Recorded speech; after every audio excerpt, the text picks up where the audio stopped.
Thank you very much, Penny, and good afternoon, everybody. Lovely to have so many online. And this event really is to give those who weren't able to make it along to our face-to-face session at the end of October on the 10 steps, the opportunity to hear some of the feedback that we received from all of those who completed the diagnostics, and also to anybody who's completely new to the 10 steps to see the sort of things that we discuss and to hear from others on the progress that they're making. So hopefully you'll find it useful and the opportunity to ask questions, as Penny said, and also the opportunity to access in the future the report that was created after the original 10 steps event. Okay then, so first slide please, Catherine. Okay, so just thought, since this is actually now 3 years on for the 10 steps, spend a few minutes just to reflect on where the 10 steps came from and sort of how it got to where it is now. So some of you might have been involved very early on, but for most people they've become involved at a much later stage. So you perhaps don't know how it started. So it was originally an industry-led initiative, so I always like to stress that it's not just WISE saying this is what we believe, this is a good idea, we suggest that you do X, Y, Z.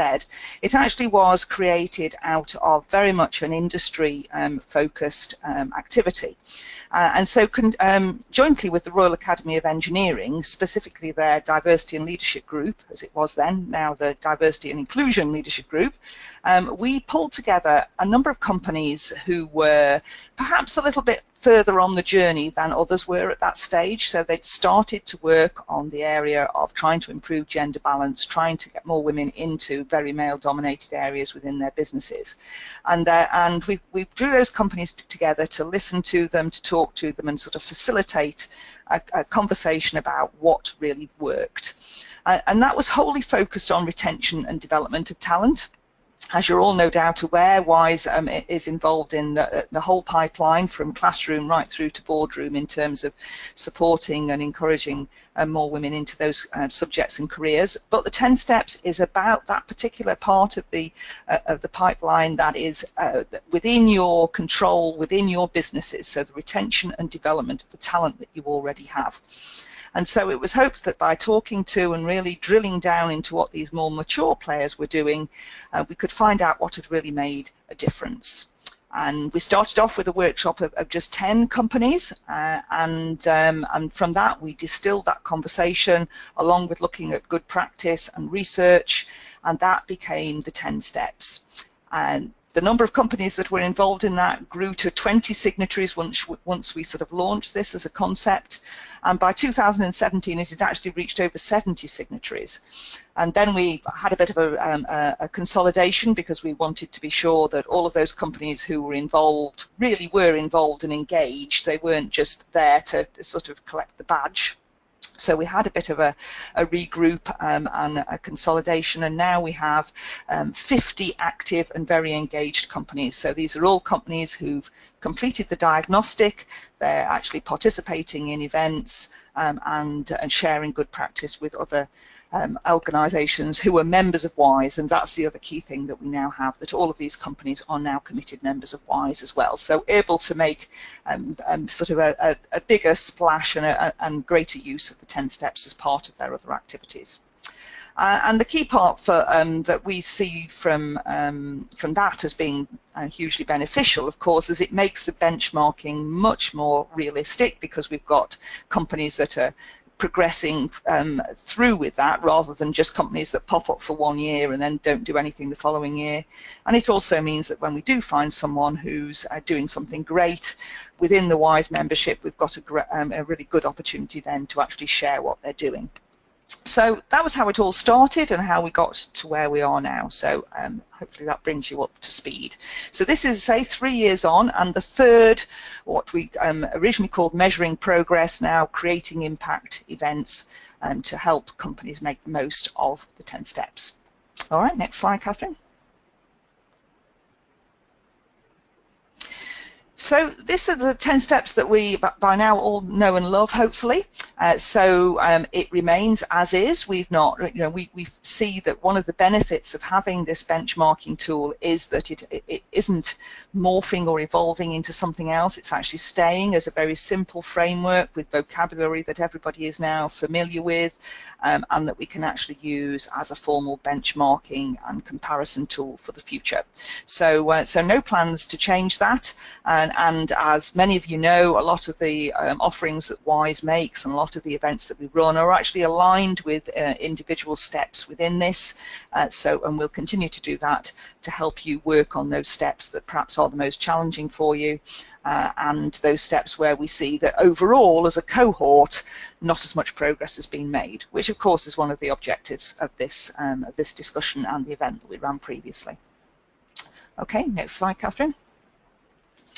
So what we actually did then is we asked all of the companies who attended the event, and many who didn't as well. So I know some of you who didn't attend the event last month have actually also submitted your diagnostics to us. So that all went into the pot as well, so that we were working with all of the information that we had. And what we did is we actually looked at the steps that companies were making the most progress on, where were the highest scores coming from, and then we looked at those steps where companies were really still struggling, so where were the lowest scores coming from.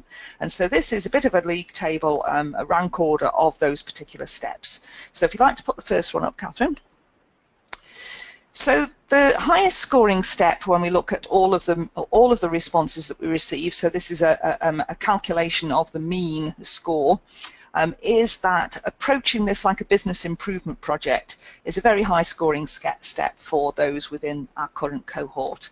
And that's not really a surprise to us, and we believe that one of the reasons why the 10 steps has great traction is because most of the companies who get involved are quite experienced at doing projects. You're successful project managers, or you undertake projects or transformation projects in order to improve your own businesses. So actually creating a project out of your gender balance initiatives, or actually that journey that you're all on and at various stages along the road, actually makes sense. And so companies can actually see that as a way that they can make real progress, as opposed to having just isolated activities going on. So no big surprise there, and it was the highest scorer last year as well. I want to put up the next two, Catherine. So the other ones that are also pretty high scorers, and again were in a similar position last year, were changing mindsets by challenging bias and sexism, and making flexible working a reality for all.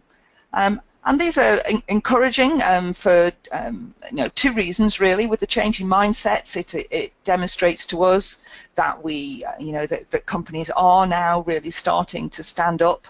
And rather than people being bystanders, they actually are looking at the bias, accepting that sexism does still exist within their businesses, and actually challenging it where necessary. So some great work going on there. This step links into unconscious bias training as well, although the questions aren't specifically about that for those of you who know your diagnostic. But I think both conscious and unconscious bias are areas that companies are actively working on, and we see a lot of that in the discussions that we have with them. Making flexible working a reality for all, also a very important step, the key bit being a reality for all, because I certainly think that many member companies in the past did have activities going on around encouraging flexible working, but actually making that a reality in the business and making it accessible to everybody, so men, women, young, old, and whatever the criteria was, it was about how can we make business more flexible, perform better, and give this benefit to our staff. So we still see progress in that area, and that's very encouraging. Then in the middle ground, if you want to put the next three up, Catherine. So we see that here we've got a sort of group of activities which we know that there's still some work to be done on. Understand the starting point is still in there actually. We not seen a great increase in the scores in that area, which is a bit of a surprise given that there's lots of companies having to work at the moment on the gender pay gap and things like that, so they are actually having to gather more data. So maybe there's a little bit of one step forward and one step backwards here, that companies have realised they didn't have as much as they thought and they're having to work to collect that. So that was a little bit of a surprise that hadn't sort of made it into the top 3 this time round. Share learning and good practice, well, we can always all get better at that, and hopefully this sort of event makes it easier to do that.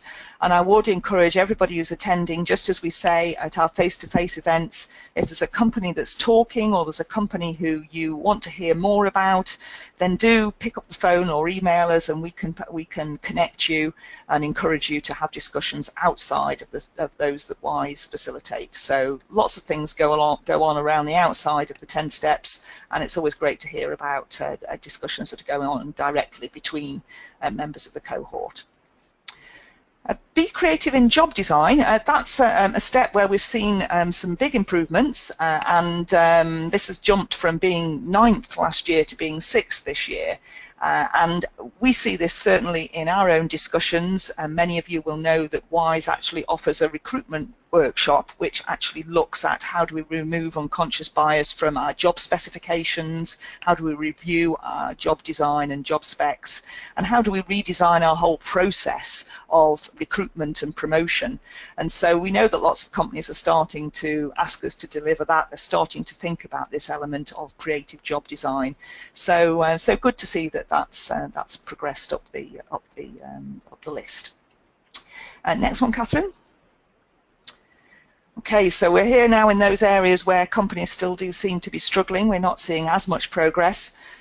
This one, which is about demonstrate that you want to retain and develop.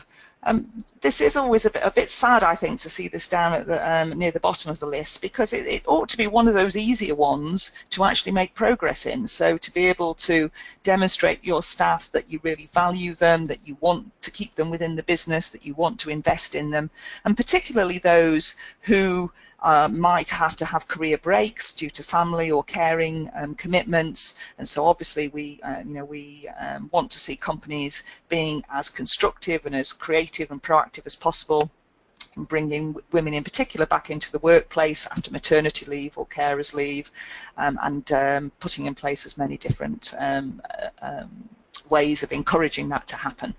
So yeah, I think still more to be done there. The next, do you want to run the rest of them up there now, Catherine? Put them all up there. So right down at the bottom here are the increased transparency of opportunities, sponsor female talent, and right down there at the bottom, as Penny alluded to in her intro, the step that everybody still seems to find hardest, which is educate your leaders, and to give it its full title, educate your leaders and give them accountability for change. And I know I'm preaching to the converted. I'm sure everybody who's listening to this session today, you're well aware that in order to get this real progress within organisations, you've got to have that support and those champions at the top, but also leaders at all levels, really. So giving leaders, managers, the information and the training and the awareness to be able to make a difference within their businesses is also key, as well as actually making them accountable and involved and engaged in making it happen. So we decided that because this was one that was, still obviously providing some challenges for people, we drilled down into this a little bit. So that's the next slide. But before that, I'll just refer to the two above it.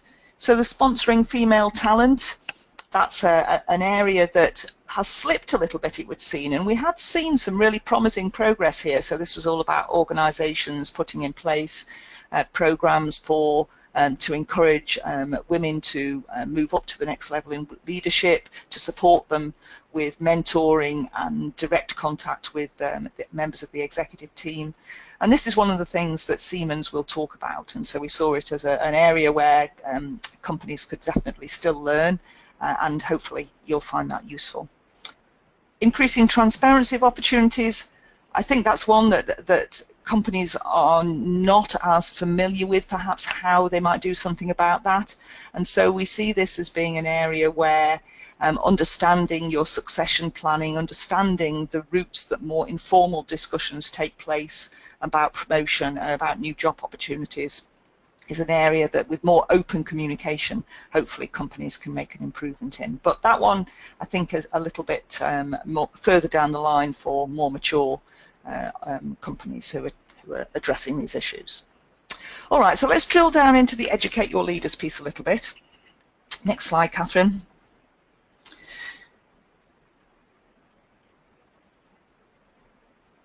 Oh, and I've got ahead of myself here now. My apologies. So we've actually talked about all of these, so if you could put them all up onto the slide, Catherine, so people can just see them in summary.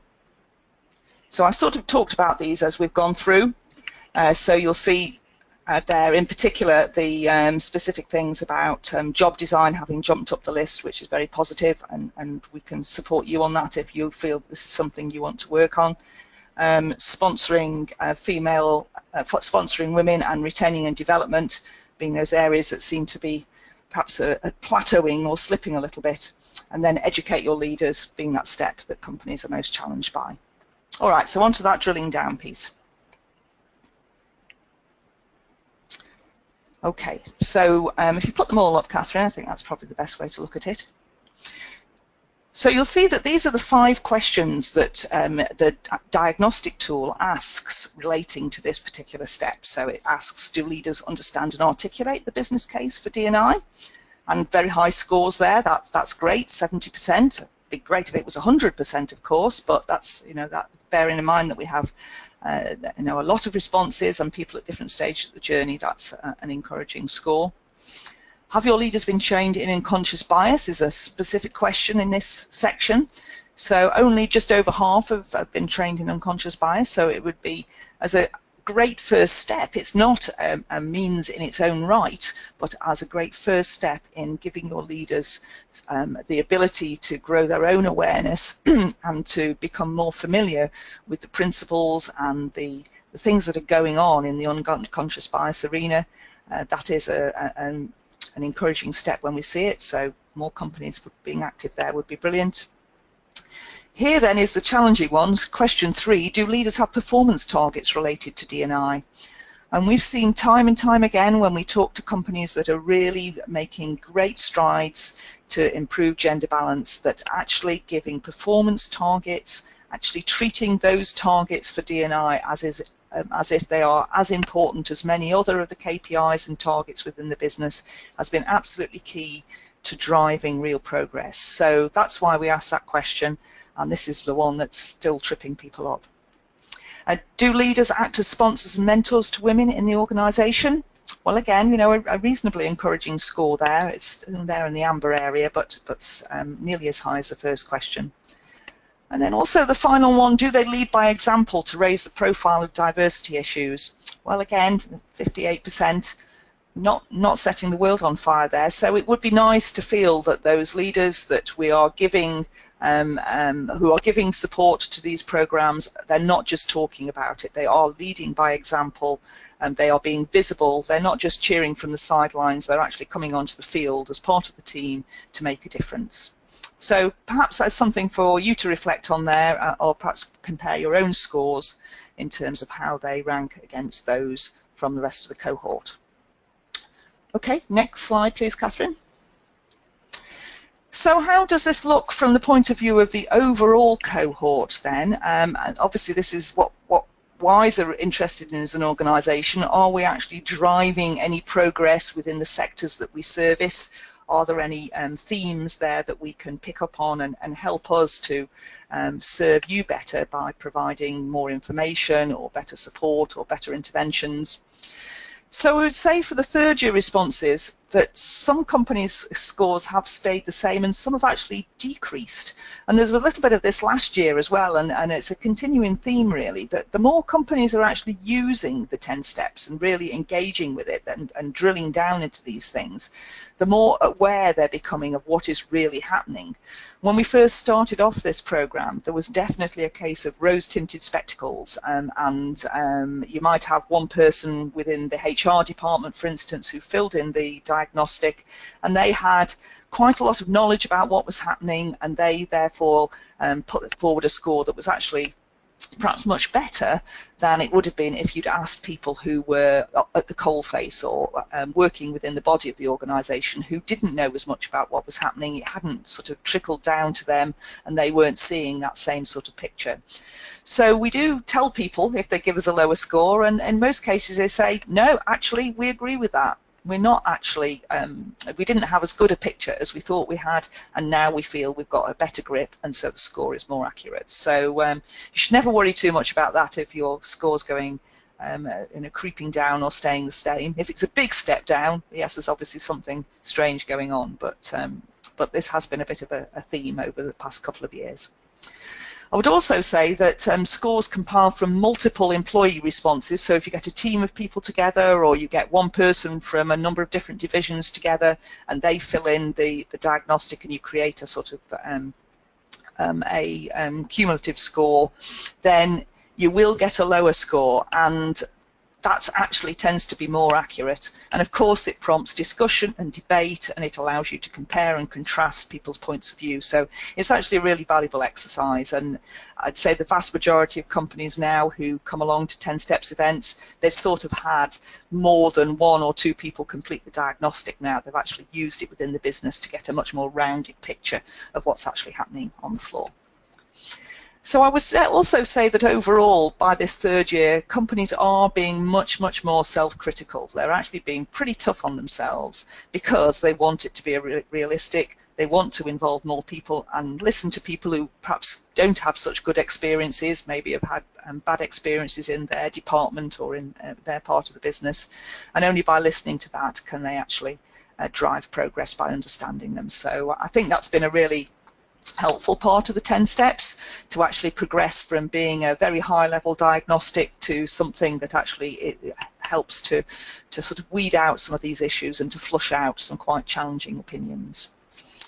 As I said, we now have a consolidated cohort, so I think we have seen an improvement in the overall average score for the cohort. It's gone up from 61 to 66 in this year. So that's a good improvement, but I would also say, those are real scores. We have a great deal more confidence in those scores than perhaps we did previously. So it's been certainly an interesting progression from that perspective.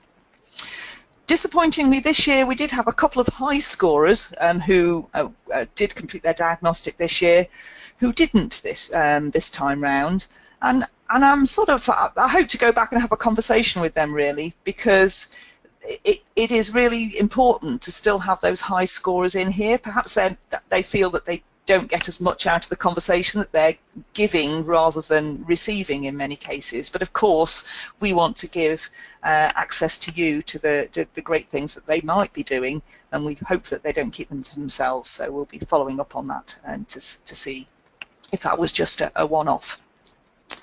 Okay, so next slide, Catherine. The other thing, as well as completing your diagnostic, that you can get out of this is you can produce your own radar chart.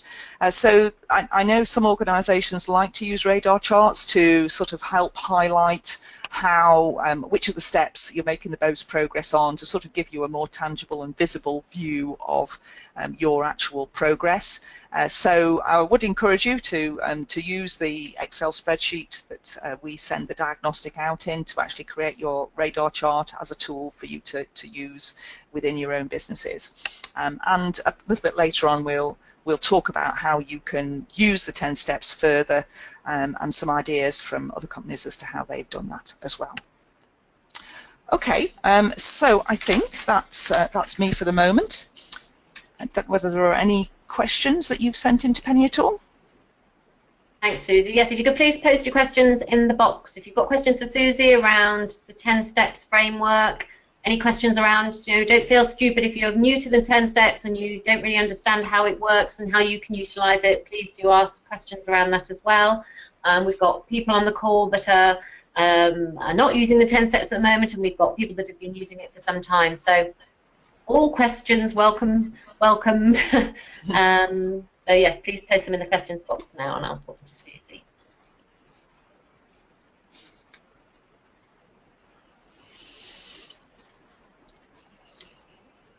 And if you don't have any, we'll probably move on. I'd just probably like to remind you that as well as this recording that will be posted in the members area, in the members area of the WISE website, you'll find slide decks and recordings from previous webinars and in-person knowledge sharing events. And typically the topics of those knowledge sharing events are always aligned to one of the 10 steps. So you might want to have a look in there and see if there's anything useful that you can learn from other members who might have presented a best practice around one of the 10 steps that you personally think you might be challenged by. Susie, I've got no questions at all. Wow. I can't believe it. It was all so clear. Well, obviously there's a chance at the end as well with the other little piece that I'll present just as a closeout. And the other thing, just to say to those of you who are on the line who did complete your diagnostic but didn't attend the event, if you haven't received back a sort of league table which shows where you are in the whole list of companies who completed their diagnostic this time, then do get in touch with us. We believe we've sent those out, so you can actually see your own progress up the league table compared to all the other companies that attended. But if you haven't had it, then do let us know. And I have got a question, Susie, and actually it's a question that I also received very recently from another new member. So this is one of our new members, as well as being somebody that's new to the 10 steps. So they've said they're interested in understand the starting point. What data are people gathering as a starting point? Okay. Well, the understanding your starting point applies to both. We look at both qualitative and quantitative data. So, of course, there are some sort of simple things like, how many women you have within your organisation currently, at what levels and in what departments. So that's fairly basic information that you would be able to collect from your existing workforce. Others go on to look at the sort of profile when they're recruiting, sort of what are the application rates of male and female candidates into particular roles, what is the success rate, so that you can actually see, are you getting female applicants but failing to convert them?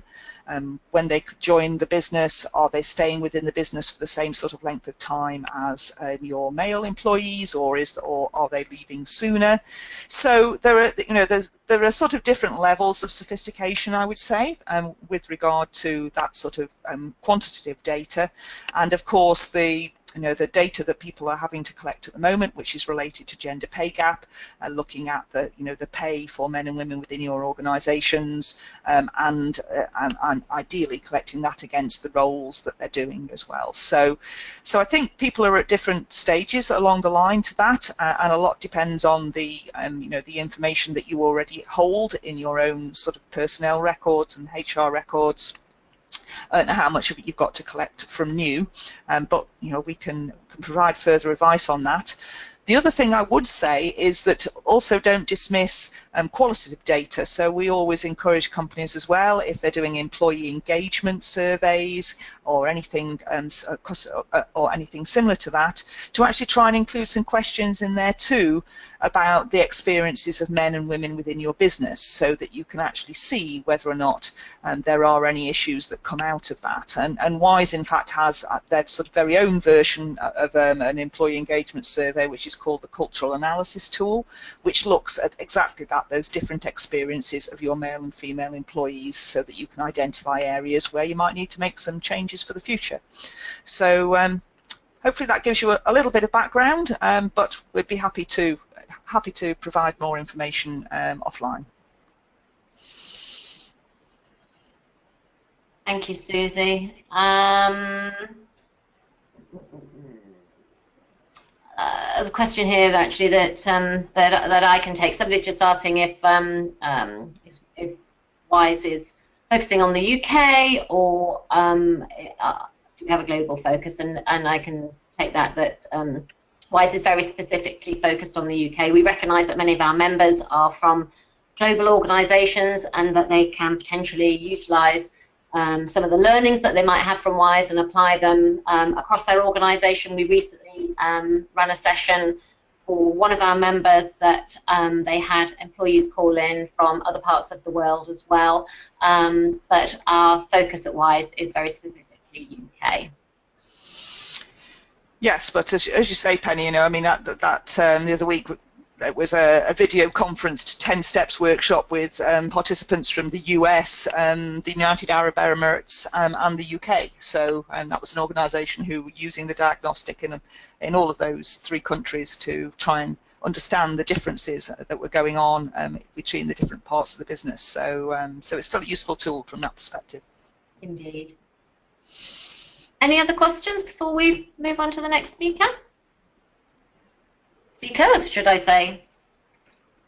Because next week we have Julie Holyland and Danielle Leyland from Siemens, who are going to be telling us about the particular situation at Siemens and an initiative that they've had in place around sponsor female talent. So over to you, Julie.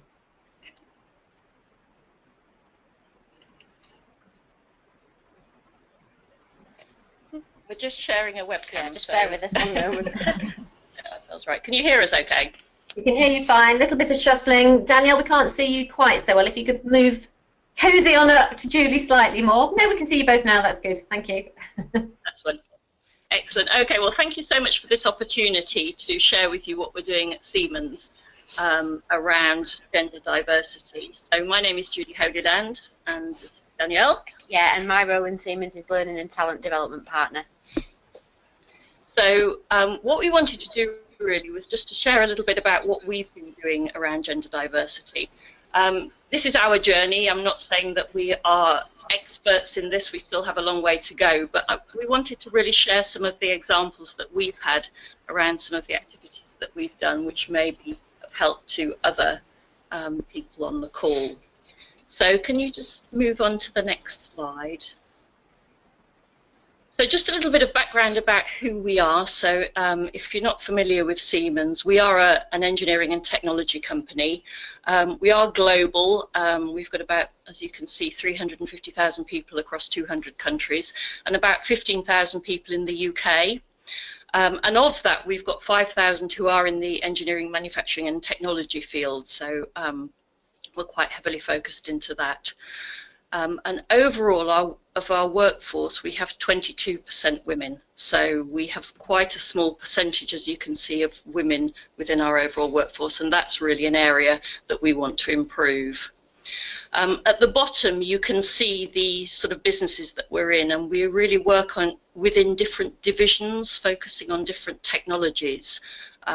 So you can see from mobility, healthcare, power generation, and so on.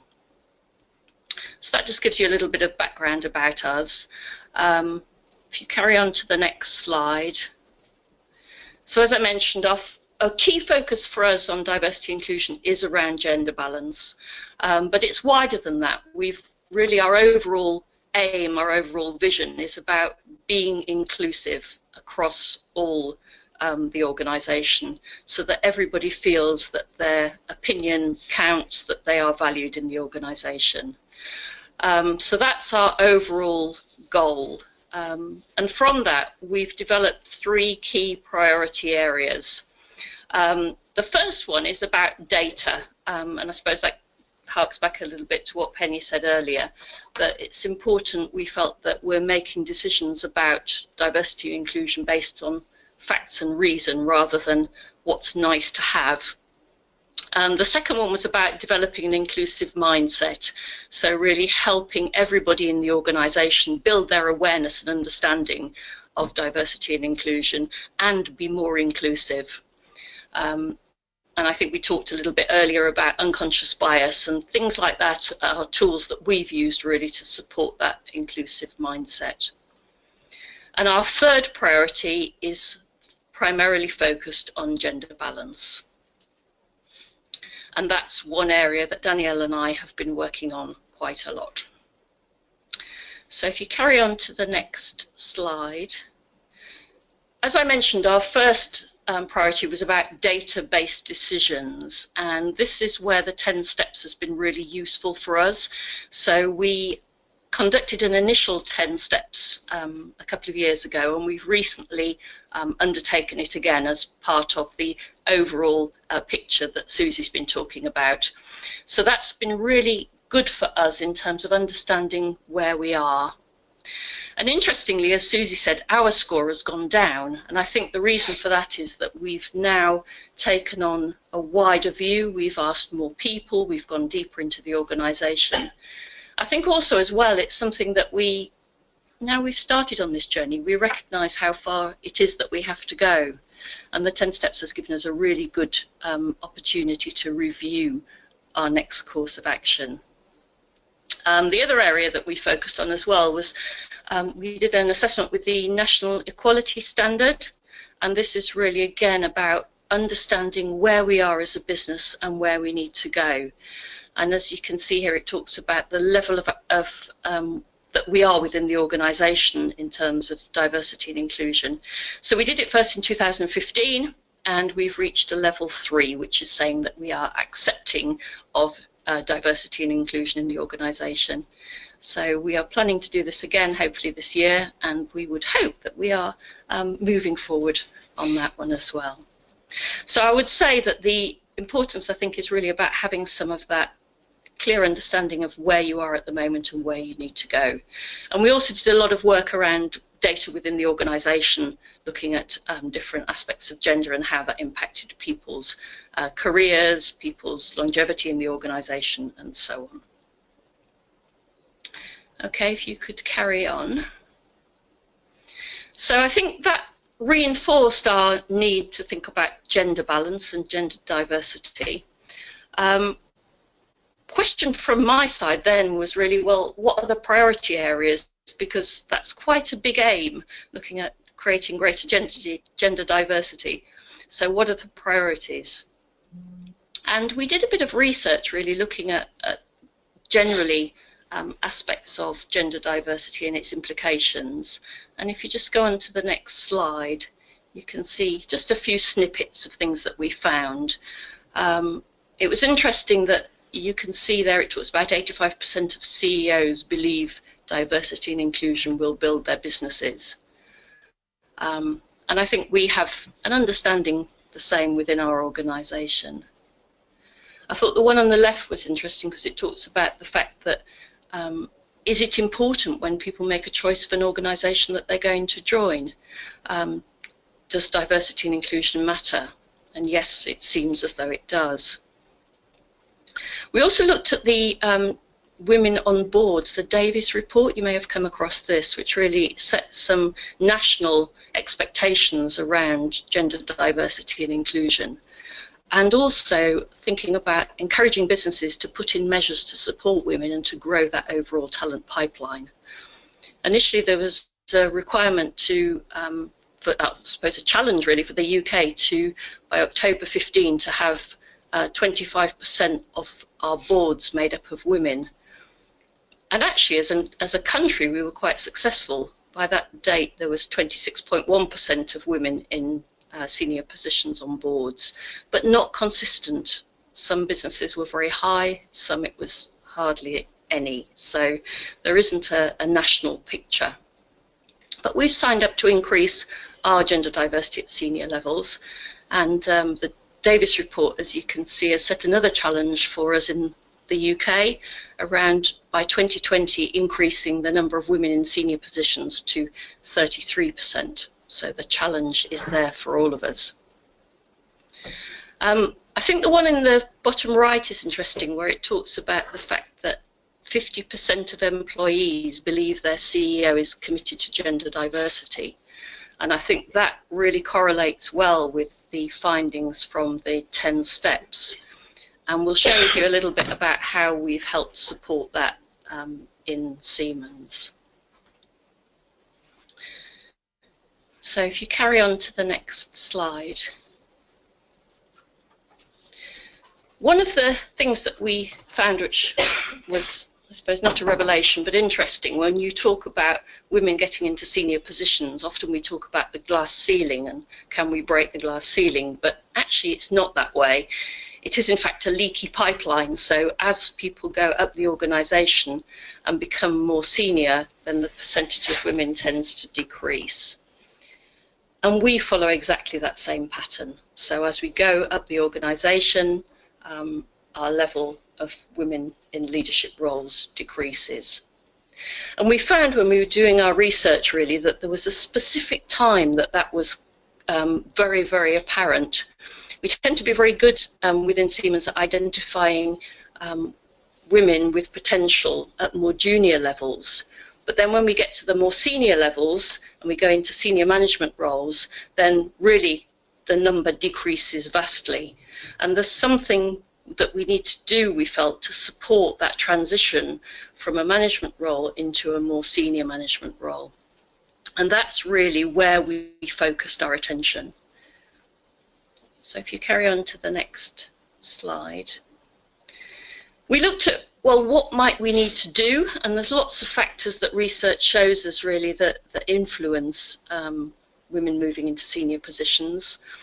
I think unconscious bias is a very important one, particularly in a male-dominated organisation.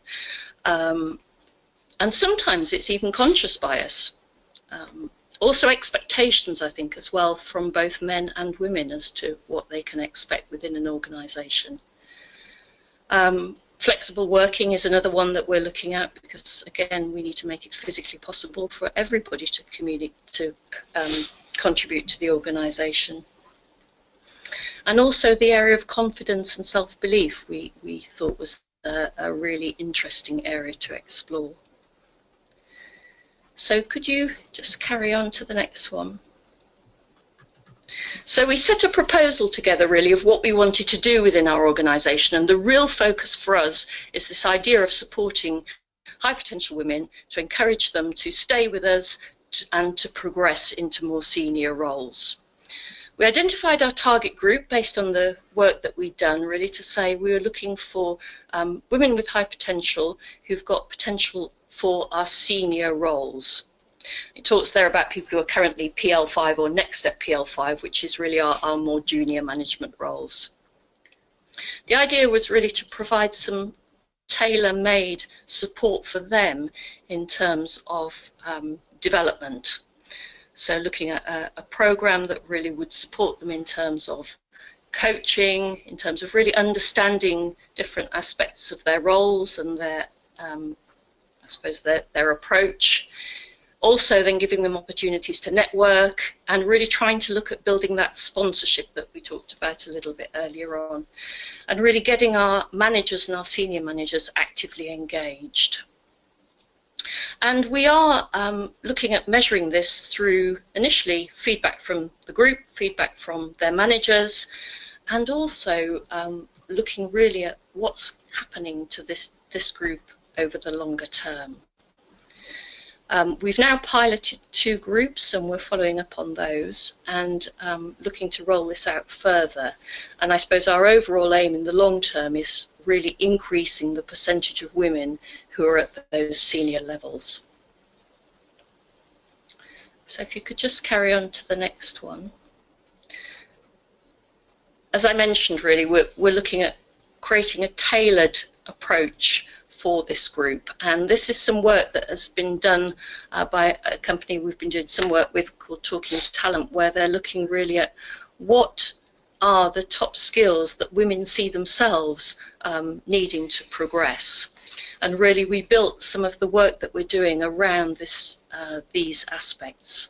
So thinking about how do we help confidence, how do we help self-belief, how do we give people an opportunity to network, and also an understanding of the need for networking and building their profiles and brands and so on, as you can see here.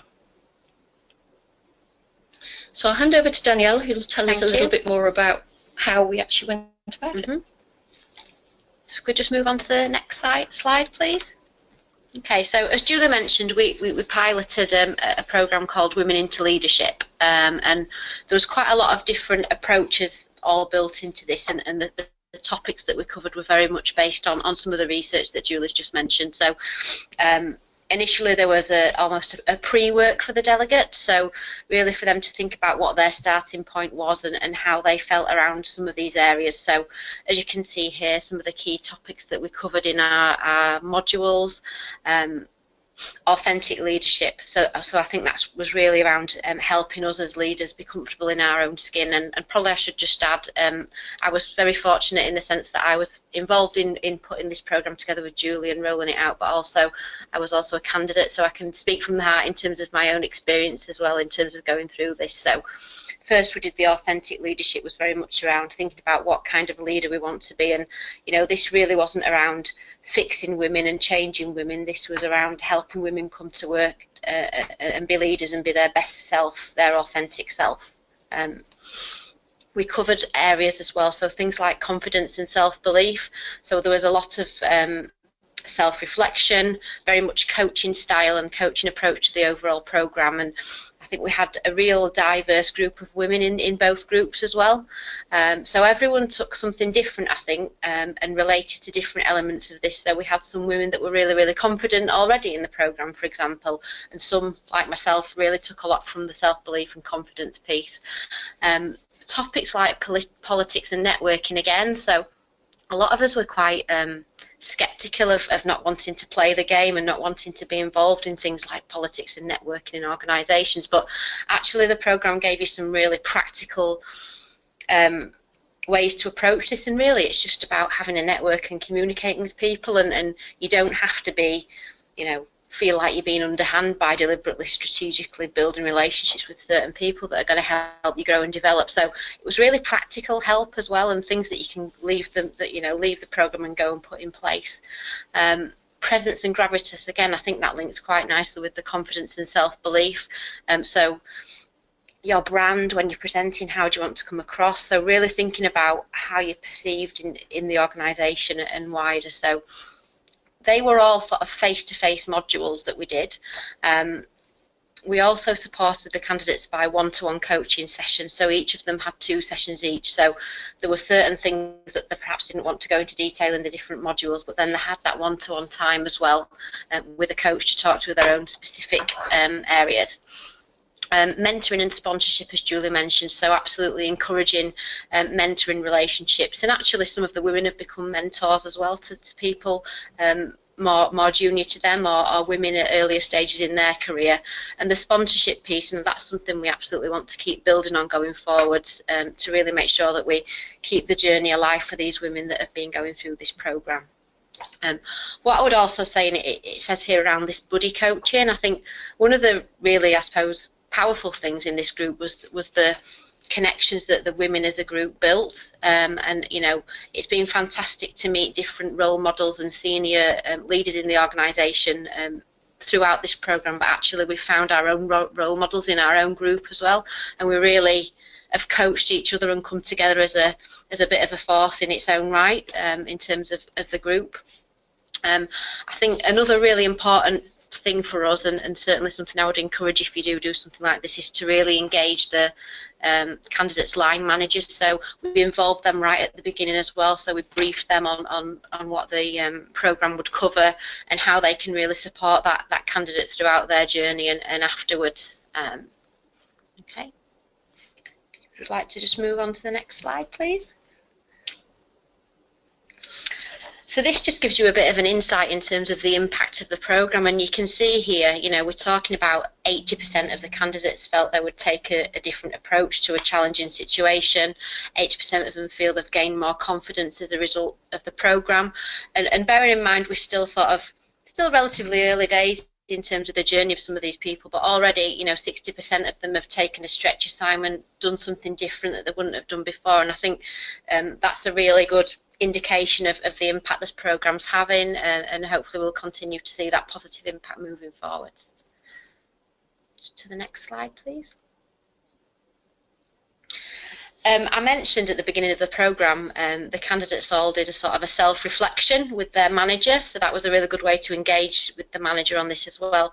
And they sort of assessed themselves against these key areas before the programme, and this just shows you the percentage change, so percentage increase in the way they and their manager perceive the candidates in these areas. So again, we're seeing a shift, a positive shift. Some areas are higher than others. I guess that's to be expected, but it is making an impact on the candidates, absolutely, and it's a positive shift that we're starting to see. Okay, next slide, please. I know one of the things that was mentioned earlier was around really engaging with leaders on inclusion and diversity topics, and again, I talk about the impact that the programme's had on the women that have attended, but actually I think we've, as a group, had a bigger impact in many ways on our senior leadership team. So certainly big tips for a programme like this is, firstly, get really strong sponsorship. So we were really lucky we had Maria Ferraro, our CFO, who is really passionate about women in leadership and really authentic and genuine, and a great role model for women, and she's certainly got a voice at our senior board level. We attended what we call the EMB, so the Executive Management Board meeting on one particular occasion, and I think we blew their mind a little bit, actually, I would go far as to say, in terms of the impact we had on that group, and I think it's really opened their eyes in many ways into the impact that having a more diverse discussion can have, not just inviting women along, of course, but perhaps in the future as well, just really reinforcing the benefit of having a diverse and inclusive discussion on different topics. And I think the women are really getting noticed by these senior people, and they're becoming ambassadors and in their own right, so they're acting as a Trojan horse in many ways for diversity and inclusion across the organisation. And there's definitely, I think we've lighted a flame on this now that I think we can continue to really work and move forward. So yeah, it certainly means that people are talking about it and sharing the successes about it. In fact, our second group, they also attended the EMB, and after spending some time with that group, the EMB actually literally teared up one of their ideas around a particular strategic focus area based on that discussion and went back to the drawing board. So it is a real impact that this is having on these senior people, and it's rolling down the organisation as well.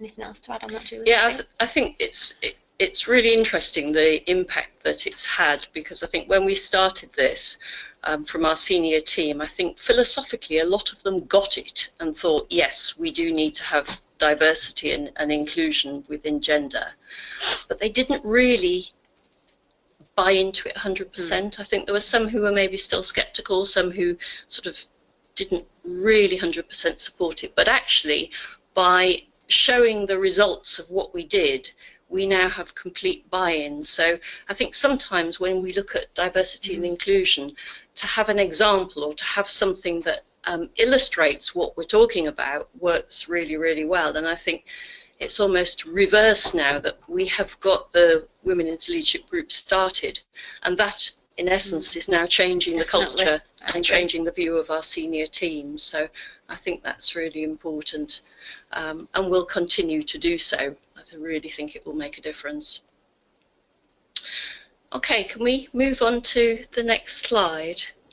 So we've talked a little bit about the programme that we've been running, but also there's other things that we're doing alongside that, and I think it's important to have activities that are going on in different ways. So as I mentioned, we have a number of different divisions, so we work in different industries, and they do have different challenges around diversity and inclusion. So we've made sure that there's some specific goals for each of those, and we've got teams in place of champions, and that's really people who are interested, making sure that we're capturing people who've got an interest and a passion about the topic to get involved. We're also doing things like our unconscious bias, so we're continuing work on that. We've done some initial training, and now we're doing a lot more follow-up work, so sort of inquiry-led work to see where we are now, or what we're calling sort of nudge events, which is really about helping people think about diversity and inclusion at key points where it may come on board, such as different times within the appraisal cycle within our performance management approach, or when people are recruiting, and so on. In terms of recruitment, we have committed that we're going to make sure that we have a woman on each of the pipelines for our management roles. And that's not to say that we're going to enforce any quotas in terms of how many women we recruit to senior roles, but it's about having that commitment of putting them in the game so that we're having somebody within the pipeline. Also as well, I think one of the key ones at the bottom I just wanted to talk about there was about starting young. And I'd just like to share a little bit with you what we're doing within Siemens around supporting women at a very early age. So can you just go on to the next slide? So we've got quite a lot of work going on with schools because we're really looking to encourage girls to get into STEM subjects at school, and also then to see engineering and technology as exciting and interesting and not something that's just for boys. So we have various activities such as materials that we have for schools, for teachers. We have a sort of show that you can see in the bottom right there that we can take to schools to really just inspire girls and get them interested in STEM subjects. And I think we're also talking with WISE, because there's lots of activities that you can get involved with WISE to support girls and getting girls into engineering. And I think the importance of this actually was underlined for me when we were at the event in October, because when I was talking to other women from other companies, a lot of us were wanting to increase the percentage of women in our organisations and in our leadership roles. All of us seemed to have quite a low percentage, and we all wanted to increase it. And I sort of thought, where are they going to come from? And it really underlined to me the importance of all of our organisations to really support girls at this level, to encourage us to get women into the pipeline to start with. Otherwise, we're never going to have good gender diversity in our organisations. So I think it's a call to action for all of us to get involved in STEM ambassadorship within schools. So if you just go on to the final slide there, I suppose this is just from our learnings, some of the things really that we would consider top tips to think about. I think finding the imperative for your business is key, really. What is it that you need to solve? What is the problem you need to solve? Maybe that around that data, what's it showing you that's really going to drive the need within your business, not just a nice to have, to make it an imperative. I think gaining sponsors and supporters, not just women as sponsors and supporters, but also men, organisationally, managers and senior managers.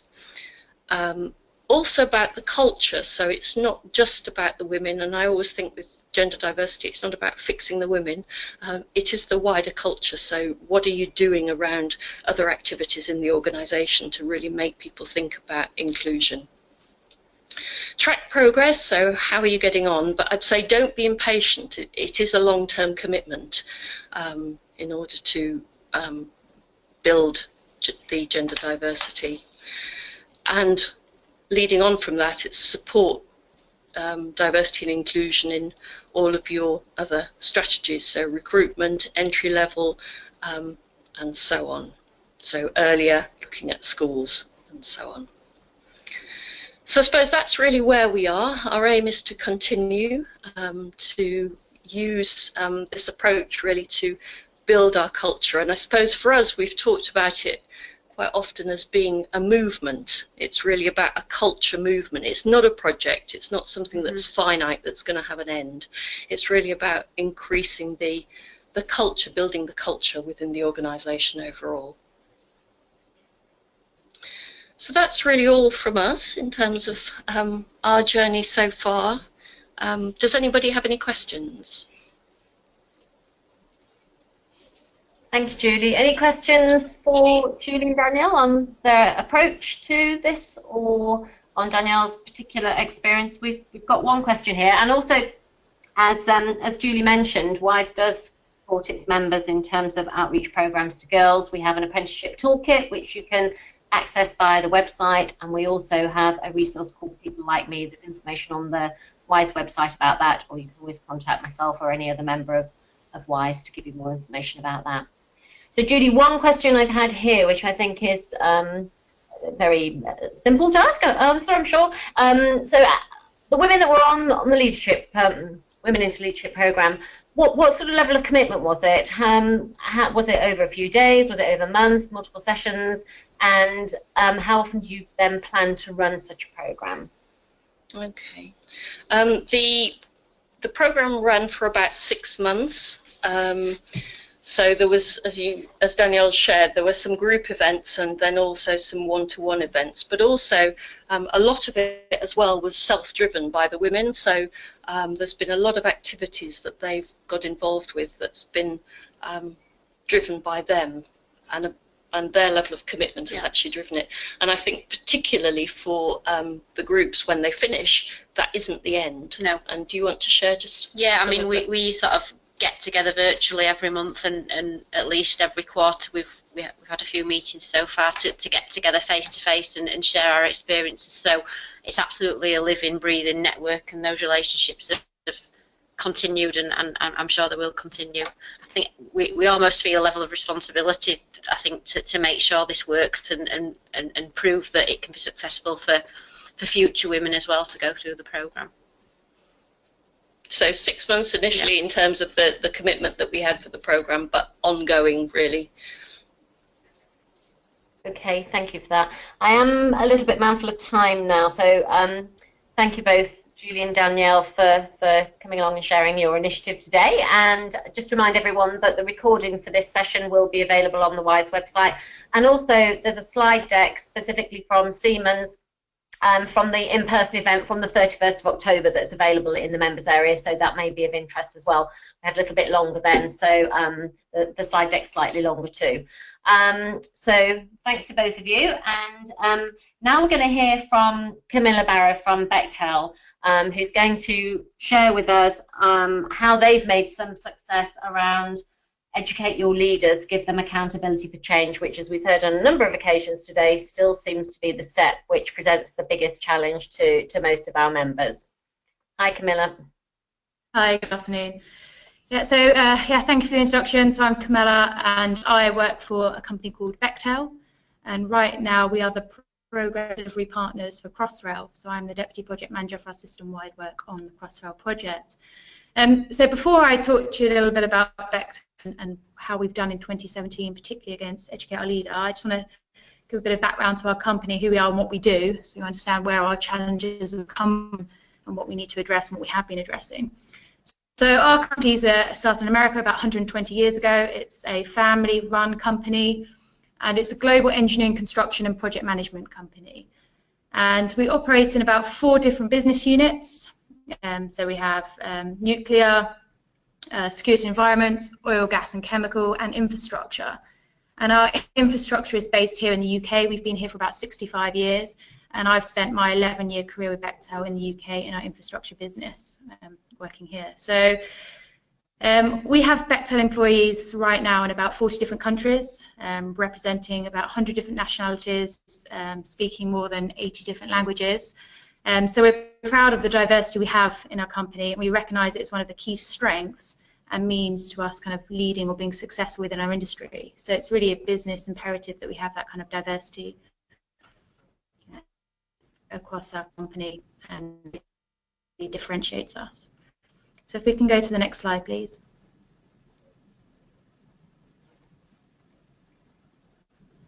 So on the agenda, if we can go to the next slide, on the agenda what we're going to cover today is we're just going to be sharing how we've been utilising the 10 steps, in particular the educating our leader, and how we've been using this to really create a culture of inclusivity. And that's really our aim, to create a culture where we all feel included within the workplace and when we come through. So I'm going to take you through a timeline, so kind of share with you how we've progressed through Bechtel in addressing this. Then I'll show you our 2017 stats, so how we scored ourselves, our areas of weakness and strength, and where we're looking to develop us further, and then home in on the educating our leaders and try and share some lessons learned and open up to any questions. So we can go to the next slide, please. So this just really just shows you a timeline of where we started on our journey with Bechtel in terms of looking at diversity and inclusion, particularly around gender diversity within our company. So we've taken quite a journey over the last 5 years, and it starts really in 2013 when we recognised the importance of having kind of employee forums to drive and empower diversity and inclusion, but through a formally structured group. So we created our Women at Bechtel group, which would look to do that.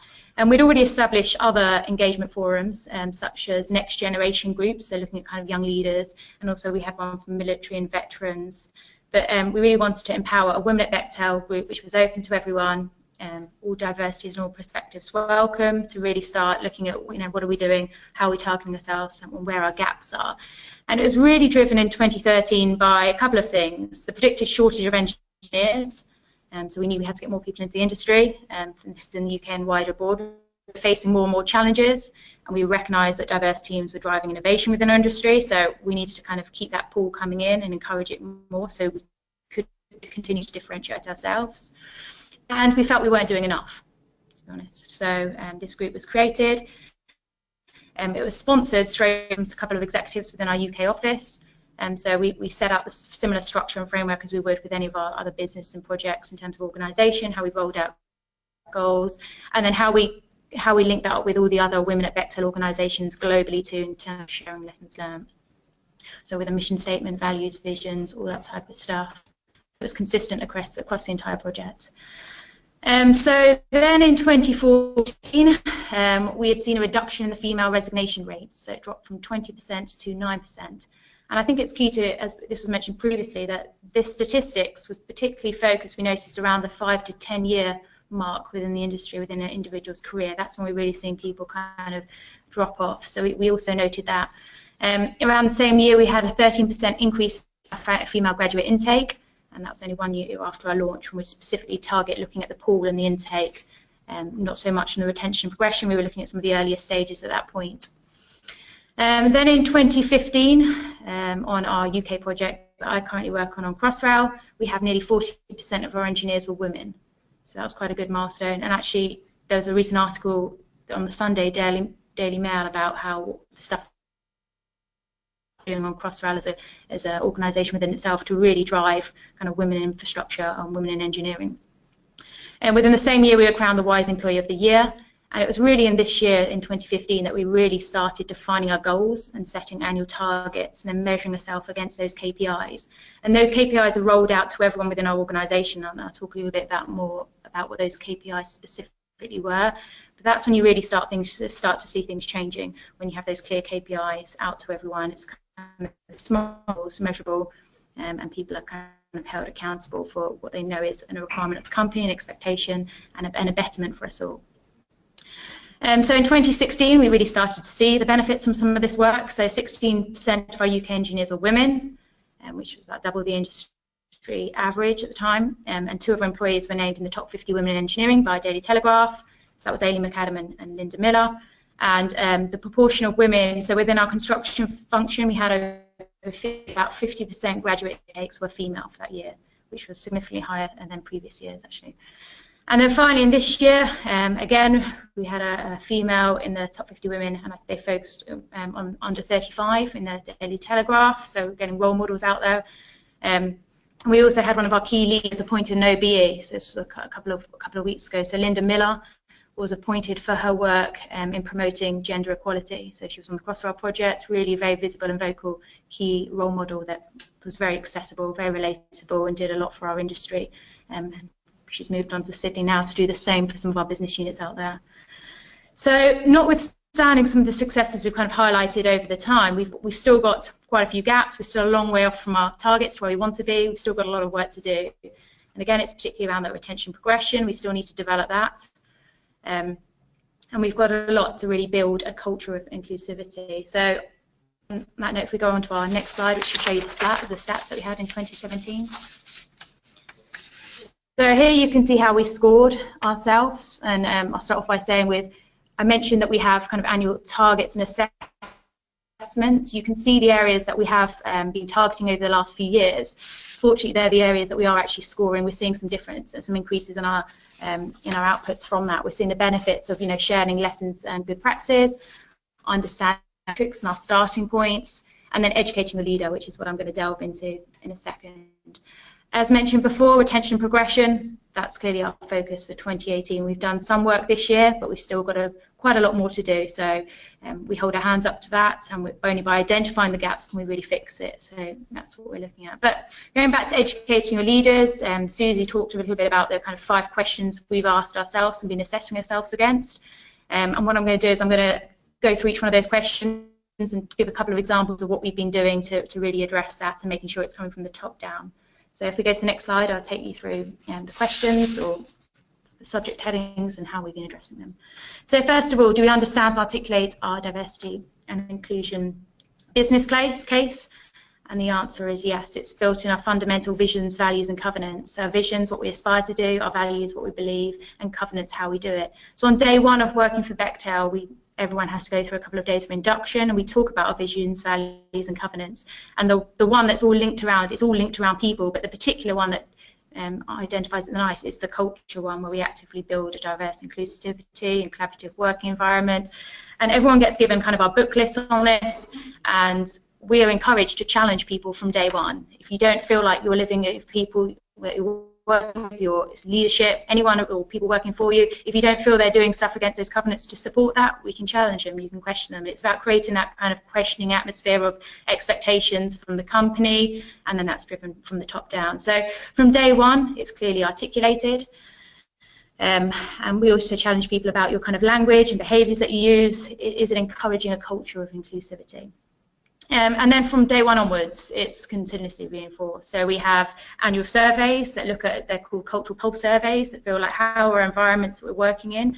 The data from that gets published every year, and that's how we set our goals, and it's visible to everyone. So it splits it up by all different kind of grades, pays, gender, all those different metrics, and then we measure ourselves and put new goals in for the entire company that then get rolled down to the different business units every single year.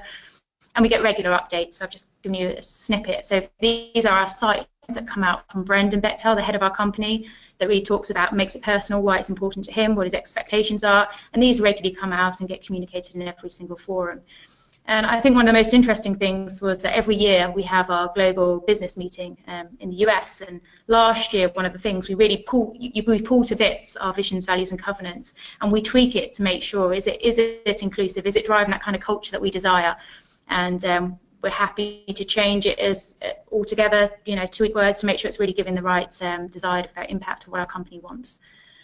The next thing that we addressed really was unconscious bias, and I think Susie mentioned this before. Unconscious bias training is a good starting point. It sets the baseline, the expectation of unconscious bias or even conscious bias. What are you doing? How you lead people? How you things that you do without knowing it. And we've trained everyone. So everyone with 2 or more direct reports within the UK has had this unconscious bias training, and we think it's a worthwhile investment. And we think it sets the baseline.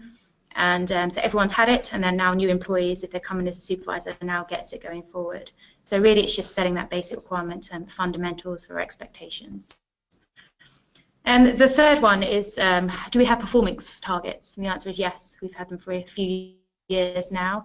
And every year we take them from our survey results and we home in on specific areas where we've got gaps, as well as reinforcing the existing behaviours of where we think things are working well. So all employees are required to set personal vision, values and covenants goals. And I'm going to talk to you about some examples that we give to them. It encourages discussions with their own team, with their own business units, to come up with their own smart metrics to support that. But we give them, after their unconscious bias, we give them some examples of things they could be doing to kind of drive, what drives a culture of inclusivity. And then also, to kind of flip that round as well, all supervisors are required to have an upward feedback session. So every single year we see you go out the room and your team assess kind of your behaviours. Are you driving a culture of inclusivity, as well as other metrics and performance things? And it's kind of surveys done, and it's fed back to the supervisor. And it's really just to make sure that the supervisors are enforcing the or driving the requirements of the company that we've all agreed and signed up to too. So it's making sure they know that they're accountable to their employees, and their employees have that feedback session upwards. It can be anonymous if they don't feel like they want to give it directly to the directly to their supervisor. So I've talked about, they were the 2017 kind of metrics we put in place. And the key one now is we've done our cultural pulse survey for this year, and we're looking at our 2018 focus. So we have about a 90% population, or 90% of our company will fill in the survey. And things we're focusing on next year, we've already decided we're looking at inclusivity actions. So are we doing merit-based promotions? That's something that's come back. We're going to try and put some stats around that, looking at transparency of those promotions as well. And a little bit more around accountability as well. So we've done upward feedback, but how can we improve that and really make sure we're investing more in supervisor effective training to encourage innovation and more people speaking out. So we've got three areas we're looking to drive in 2018, and there'll be our metrics that flow out from the top down through our sight lines, and then we have a couple of months to put them in place and then score ourselves through them progressively throughout the year. So if we can go to the next slide, please. So we talked a little bit about giving individuals vision, values and covenants goals, and how it's going to evolve and driving towards supporting our visions, values and covenants.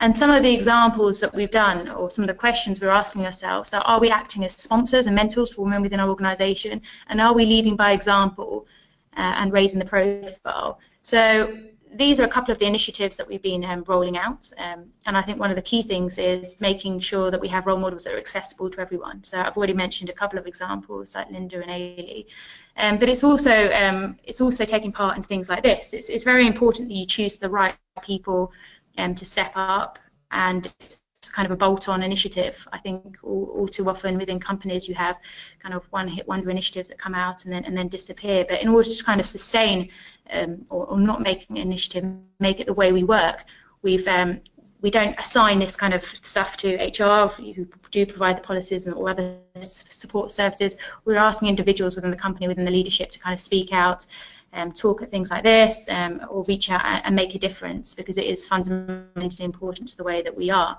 And it shouldn't really be seen as a one-off, or not taking it personal accountability for making a difference and really creating a culture where everyone feels it's inclusive and diverse, and we can all talk out and really drive a successful business. So we've done a lot of work. We've done speed networking events held by key leaders within our London office here. We've partnered up with people, and we've asked people to challenge within their own teams, kind of do a self-assessment as an entire team.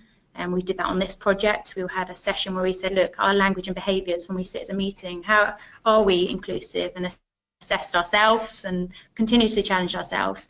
And then we've also looked at our existing forums that we have in place for women supporting women, and also key male mentors as well, supporting women and sharing lessons learned and issues and helping close that gap. So it can bring women up and have as much transparency in terms of training and development as anyone else. So it's constantly challenging ourselves, it's setting clear goals, and it's really getting engagement from across the board. So if we just go to the next slide, please.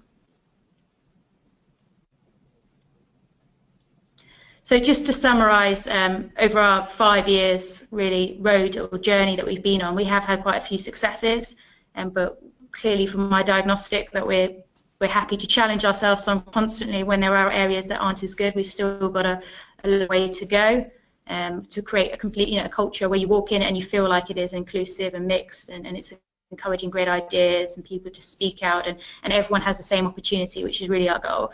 But I think some of the key lessons are shown on this slide, but it's really been about KPIs, having people feel responsible and accountable from the top down, and consistently communicating that with training, so they have the competence. So you have to give them the training, the understanding, set clear expectations of what you expect from them, and that's when you really see certain people go above and beyond, and that's how then it becomes ideally the way you work, and it's not anything different. It just all works together, and communicating that out and then sharing lessons learned through this forum is one of our key takeaways. So is there that's it? Is there any questions? Thanks, Camilla. I haven't got any questions at the moment, and I am just mindful that we haven't got a lot of time left. But one thing I would say is that, as this continues to be a step where our members are challenged, we are planning to run a knowledge sharing event next year that will be dedicated to this particular step. So there will be more on this topic for sure. If anybody does have any questions, please do post them in the box. In the meantime, I know Susie had just a little bit more she wanted to tell us about kind of the future of 10 steps. So don't go away, Camilla. We'll get Susie back to just go through that slide. And if any questions have come up in the meantime, we'll post those to you just before we finish the session. Okay, I'm still here. Can everybody hear me? Yes, we can. Okay, so thanks very much, Camilla and Danielle and Julie. And just to wrap this session up, really, I wanted to give you just some final takeaway points, particularly about how you can use the 10 steps and what might happen with the 10 steps in the near future. So from a WISE perspective, the 10 steps are here to stay. Hopefully you could tell that from the way we were talking earlier, and we'll continue to use this as a framework around which we also offer additional services, and the plan is also to build this very much into our membership model moving forward, with some new features on our website, which is all hopefully going to come to fruition in 2018. So more online information and services and guidelines and things that can specifically help you make progress on each of the 10 steps, and obviously on the entirety of the system. So we will continue to use it as a benchmarking tool and track that, the progress on that. So there will be an event drawing everybody together in some way, shape or form to enable us to monitor those figures, because it's important for us to measure just as it's important for you to measure. And we are going to make sure that it is only available for WISE members moving forward, so that we can invest more in it, really, so that we can give you more value without you really subsidising others. So it'll be kept within the WISE membership from here onwards. One of the things we have been doing is we've been developing a 10 steps for SMEs, because we recognise that some of these things are a little bit different. The emphasis is a little bit different for SMEs, particularly those who are very small organisations and may not yet have any female employees, or only one female employee, as is not unusual. So that's something that may well be interesting from a supply chain perspective, and as a tool to use amongst your different partners in the sector. And as we've also mentioned, we do run these 10 steps workshops, which are sort of like a deep dive into the specifics of your diagnostic. We run an increasing number of these now, and it's always a pleasure to work with member organisations and to bring together a group of great people to talk about how we can identify the challenges and put some solutions in place for the future. So do talk to us about that if it's something you think would be of interest. Next slide, please.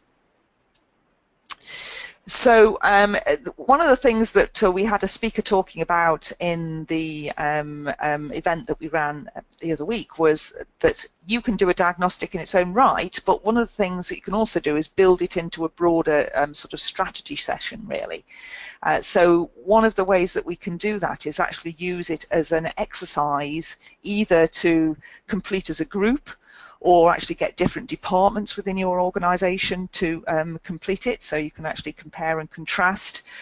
One of the things that Julie from Siemens was talking about was they've done their diagnostic now using different responses from different divisions, so that they can compare the results, and then sort of hold a workshop to bring together those different teams or different divisions to actually have a conversation about how you can share good practice, because there'll be some things going on internally that'll be good to share, but also how can you move forward on some common ground.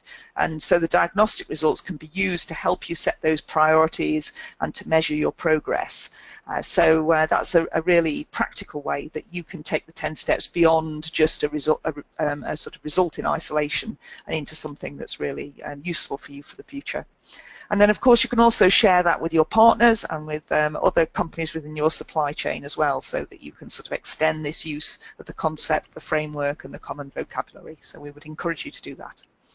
Next slide. Just to give you an example, and we had one of those questions earlier on about the UK focus of WISE, but in fact this was another workshop that we ran where we got a number of different divisions together, all part of the AB Foods group. So you'll see 5 divisions there. Azucarera or their Spanish division, other companies from different sectors, from both the standard sugar manufacturing business, but also from bioethanols and seed coatings, and so a wide range of businesses, all completing their diagnostic and coming together to sort of talk about how they can make progress on this key strategic area. And so we tend to use this type of model, you know, a sort of traffic light model, to help organisations see where they're doing well and where they're not doing so well, and how they can sort of cross-pollinate their ideas and experiences between the different parts of the business, create their own action plans. So finally, next slide. There is additional support from WISE. I won't go into all of this detail here now, but there's plenty of things that we can do to help you, so do get in touch if you think we can. And the final slide, Catherine. So what we'd really like you to do is to, you know, to leave this session, reaffirm your commitment to the 10 steps, use it within your organisations. We can send you 10 steps postcards, we can help you download posters and other material that you can use to publicise your commitment internally and externally, and tell us what impact it's having. Tell us how you're using it, because we always want to hear evidence, we want to hear good news stories where possible.